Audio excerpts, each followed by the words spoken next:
Magandang buhay, update lang tayo sa aking red bell pepper. So, akala nyo wala na ang aking red bell pepper. Ayan, nanatiling andyan pa rin siya at magagamit pa rin natin. Mapakikinabangan pa rin natin ang aking red bell pepper. So, ilang buwan na to. Nag-start itong namunga November.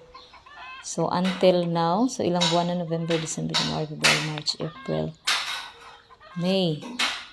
Magjo-June na. So, ilang buwan na, 6 na buwan na siya from simula nung nagbunga siya. May mga bunga na siya. So, laking tipid.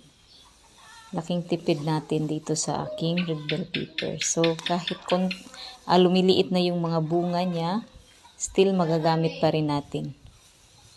So, ayan, napakaganda. Napaka-lush pa rin ang kanyang mga dahon kahit lumiliit na yung mga bunga. Kasi medyo tumatanda na rin ito, pero ayan, grabe ang dami niyang bunga.